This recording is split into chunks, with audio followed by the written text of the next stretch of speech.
आप इसका अंदाजा लगा सकते हो। अब आदमी ने भगवान के ही कानून को तोड़ना शुरू कर दिया। चाहे हिंदू हो, चाहे मुसलमान हो, सिख हो, ईसाई हो, बौद्ध धर्म हो, पारसी हो, सब लोग, सभी धर्मों में आप देखते ज्यादातर लोग पशु पक्षी मारने लगे। मुसलमान गाय बैल मार रहे, हिंदू लोग बकरी मुर्गी मारना शुरू कर दिया। मार तो दोनों रहे हैं और तकलीफ दोनों को होती है। गाय की टांग काटोगे उसको भी दर्द, आप बकरी की टांग काटोगे उसको भी तो दर्द होता है। आप किसी मुर्गी मुर्गा की टांग काटो उसको भी दर्द, आप मछली को मारो काटो उसको भी दर्द, क्योंकि सारी आत्माएं तो प्रभु की हैं, परमात्मा की हैं। सगला सृष्टि मोर उपजाया, सब पर मोर बराबर दाया। चींटी से लेकर हाथी तक जितने भी प्राणी यहाँ पैदा हुए सबको भगवान ने ही बनाया। और भगवान के बनाए जीवों को कोई मारेगा काटेगा तो ईश्वर परमात्मा उसको कभी माफ नहीं करते। इसलिए जय गुरुदेव मिशन की तरफ से धर्म की रक्षा के लिए, सनातन धर्म की स्थापना के लिए, अच्छे समाज के निर्माण के लिए, बहन बेटियों की इज्जत आबरू बचाने के लिए, घर परिवार समाज की व्यवस्था अच्छी हो जाए, सब में प्रेम पैदा हो जाए, सब लोग मानव जीवन के मूल मिशन, लक्ष्य और उद्देश्य को समझ जाएं।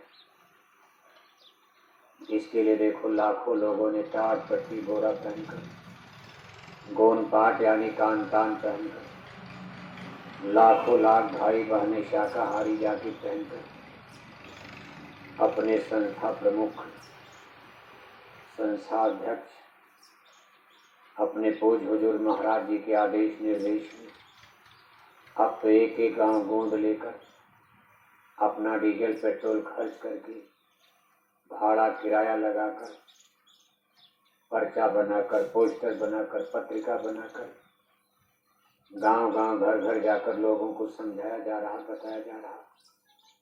ये मेहनत इसीलिए की जा रही है कि सभी हिंदू मुसलमान सही रास्ते पर आ जाएं, सही धर्म को लोग समझ जाएं और कम से कम इतना समझ जाएं कि मानव जीवन हमको आपको हम आज मनुष्य के रूप में पैदा हुए, इसका उद्देश्य क्या? केवल पेट भरना, बच्चा बच्ची पैदा करना, कोठी हवेली जमीन बगीचा बनाना, या रुपए पैसे धन दौलत इकट्ठा करना, संग्रह करना। ये काम तो दुनिया में सब लोग करते हैं। करते करते सब लोग देखो इस संसार को छोड़कर चले भी गए और इतनी मेहनत करके इकट्ठा किया, लेकिन कोई सुई का नोक लेकर नहीं जा पाया। हिंदी कुछ समझ आती नहीं आती? कुछ आ रहा है, थोड़ा बहुत तो आ ही रहा होगा, और नहीं आ रहा तब भी बैठे रहो, कथा में कुछ तो पुण्य मिलेगा। कोई नाच फिल्म देखने तो बैठे नहीं, सत्संग में बैठे हो।